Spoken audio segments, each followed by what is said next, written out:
bakit nandito na kayo nakatira? Ha? Bakit nandito na kayo nakatira? Di ba nandun kayo kayo na Kuya Rowel? Wala na kami. O bakit kayo umalis doon? Iba na yung mga bahay doon. Giniba? Hindi, nandun pa yung bahay ninyo ata eh. Wala na. Ha? Wala na. Giniba yung bahay nyo ron? Sino nagiba? Ano yun? Mga taga-barangay na iba. Ah, mga taga-barangay nagiba? Gagawin daw ano yun, school. Hey! Meron naman kaming pabahay, pila rin kami umuwi. Eh, pag hindi nyo pinupuntahan yun, hindi rin maasikaso yun. Ibig ko lang yun. At nagulat nga ako mga kaibig sa kay Ate Madit at nasa kalsada na uli sila nakatira. At ito nga po yung bahay na tinitirhan po nila dati. Ito po ay pinagawa po ng sponsor sa pamamagitan po sa pagbablog po ni Idol Caprito or Ladika Vlog. At ito nga po yung bahay at napakaganda na nga po ng kanilang tirahan.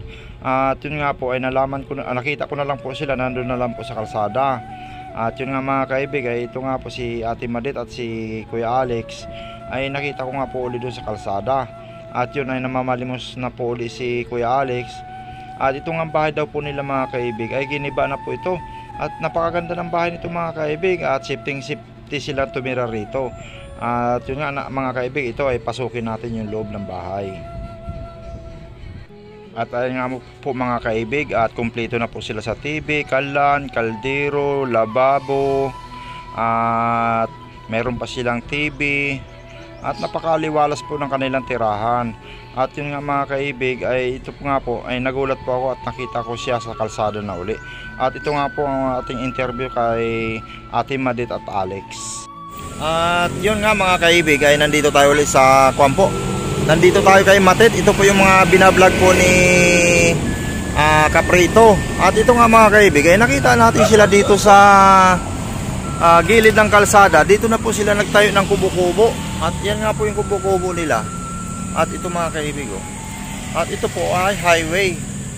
At si Ate Matit ay ito nga at nadaanan natin dito sa may amparo na to. At dito natutulog yung kanyang mga anak. Alis nga kayo doon dahil giniba yung mga bahay ninyo. Pero nakita ko roon parang buo pa naman yung bahay nyo, hindi pa ginigiba. Wala na kuya. Eh ibig sabihin yung mga yero, sinong tanggal nun? Kayo?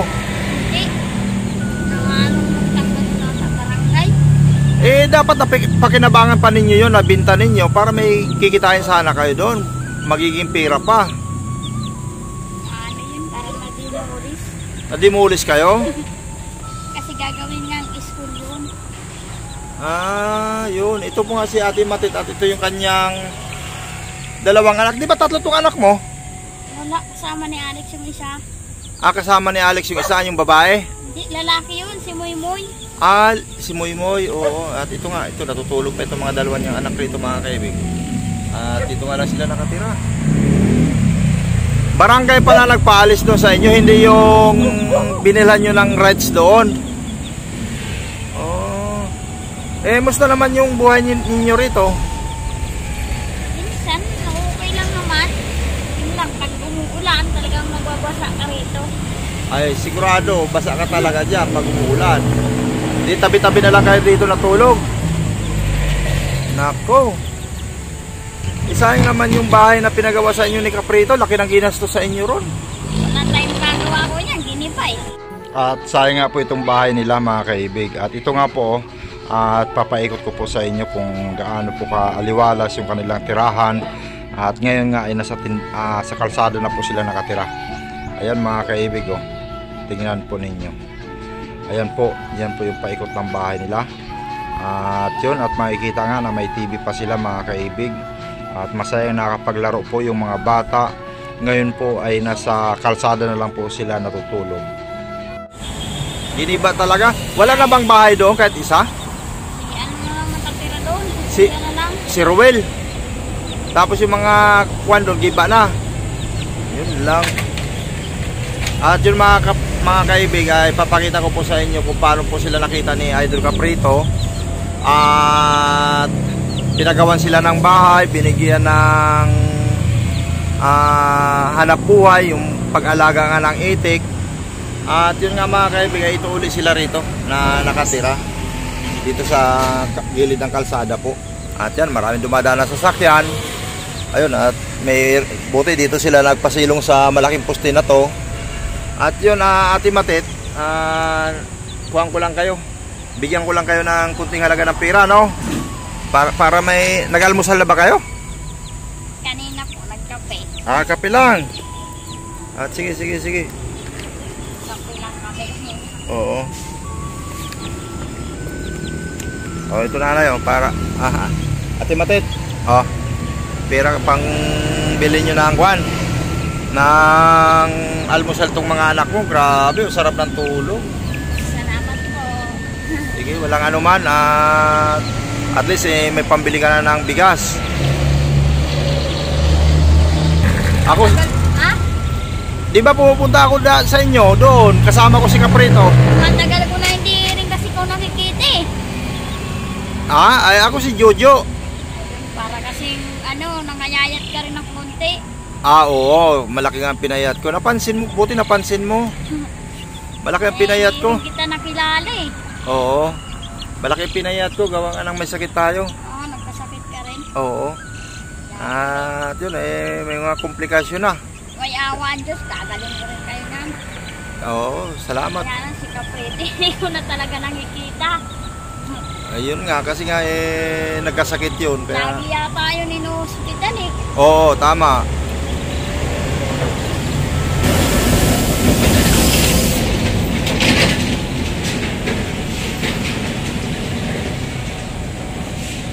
Ito yung mga nanonood.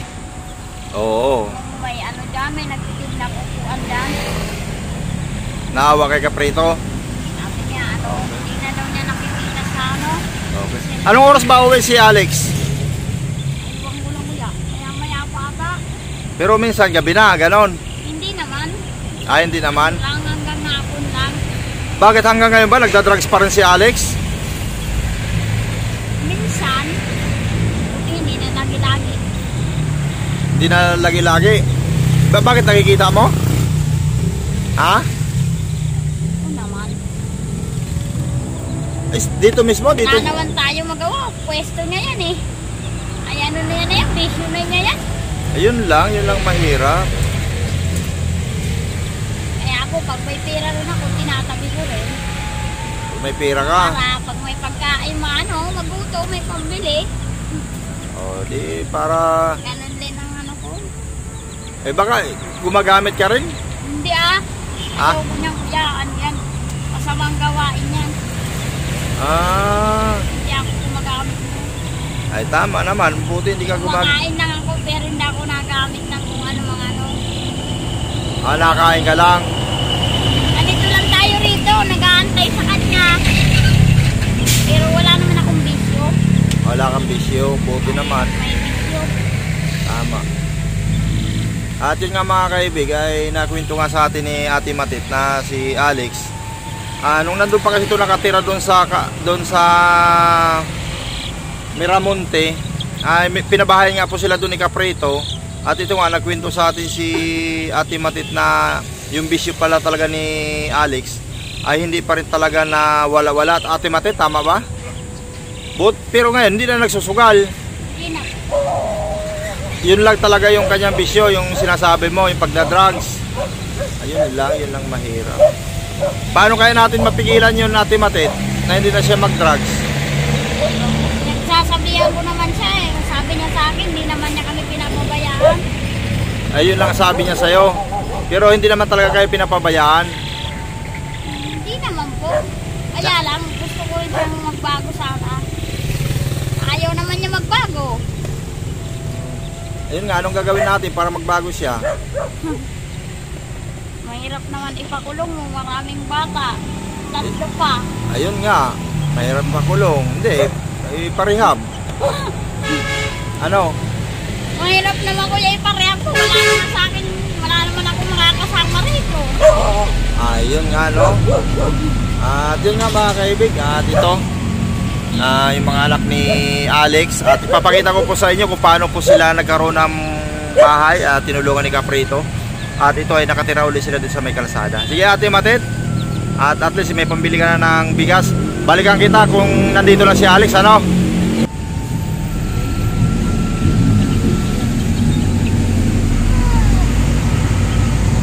At ito mga kaibig, dumating na yung asawa ni Ate Matit. Binigyan mo ko ng pera. Ah, sige. Tatapin ko na lang to. Oo.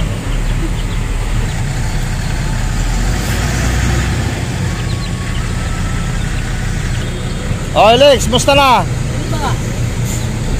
Wala, nangayayat din tayo eh. Bakit? Ito naman. Ikaw, pumayat ka rin. Wala eh. Oo. Kaya, nakita ko kayo dito. Nandito na pala yung bahay ninyo. Wala na dun sa Kinarowel. Giniba na ron. Gagawin ng eskwelahan yun. Dinemulis na kami ron. Dinimulis na kayo ron? Nakita kong parang buo pa yung bahay nyo ron ah. Wala na. Wala na pati yero? Wala, gibala yun. Oh, sayang, laki pa naman ang gastos ni Caprito ron. Ano? Andito na uli kayo nakatira. Buti naman nakakaraos pa rin kayo sa pangaraw-araw. Ayun nga, dalagi ako pumupwesto ngayon. Salamat. Ayan ngayon, si Moy-Moy. Ay, ito si Mama, ito yung panganay. Hindi, ito ang panganay, kitanda. Ito yung may birthday nung bagong lipat kami ron.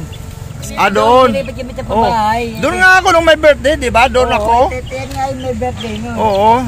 Pero kilala mo ako? Ha? Nakilala mo ako, hindi? Hindi, ganyan, nagbago eh. Ah, pumayat ako. Nangayayat. Wala kayong Salamat. Ah, pag umuwi. Oo. Ganda ka dyan, Kamparo. Oh. Grabe, ano, giniba pala yung bahay ninyo ron. Oo. Ito yung tinulungan ni Caprito, ano? Oo. Oo. Ayun, dito, ito, maliwanag dito. Grabe, pero ang hirap na ang sitwasyon ninyo rito. Hindi naman, kasi dami nagtitiyar, dami kumukuha ng tubig sa headquarter. Oo. O, kita nyo naman yung kwan nyo rito.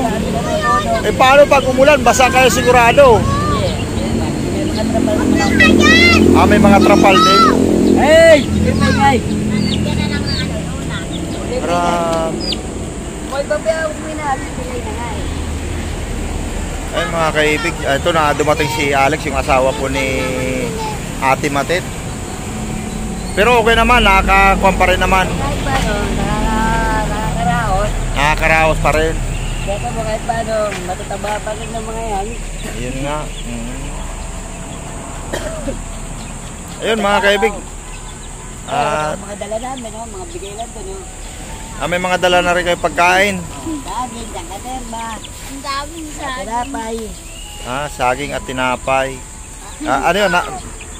Mga nahingi mo? O kusang binigay sa'yo? Walang binigay dito sa palengke kasi doon kami sa Talagro. Yung nakapwesto. Doon ka na nagpwesto ngayon. Kasi dito, mahina rito. Oo, sa mainit. Mainit. Eh doon nakasilong kami. Paano nakakulong kami niyan? Yun oh. Alex, mamaya magdadala ako ng bigas at magsasayang tayo. Meron ba tayong pagsasayangan? Medyo wala ako kasi dahil nga Nanakaw ba yung kaldero nyo? nanakaw yung kaldero namin dito eh. O saan nagsasayang kayo? Sa lata lang pagkano. Lata? Oo. Ay grabe, ang hirap ng buhay. Bakit ninakaw yung kaldero? Saan mo lang nilalagay? Napatarap ang tulog namin eh. Aso ko naman nandun sa mamihan. Baka pinakilo mo, hindi mo pinakilo? Kapakirin. Malaking bagay sa amin yun. Ayun mga kaibig, sa lata lang pala sila nagsasayang. At yun, at babalikan ko sila Alex dito at dalang ko ng bigas. At para may saingin po sila. Wala ba kayong kahit bigas ngayon dyan? Wala ako, ngayon pa lang. Ibig sabihin, ito lang yung kakainin ninyo, tinapay lang at saka Tinapay, kahit saging yan. at saka saging. Oo, mamaya may balahibo na kami. Tawa si Matit, kunting joke-joke lang ni Alex. Ngiti na si Matit eh. Kahit kaya may problema, patuloy pa rin para hindi ganong ano. Hindi para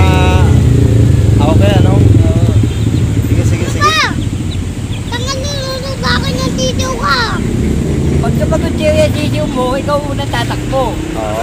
Eh, balikan ko kayo, ano? Hindi po. Sige, sige, sige.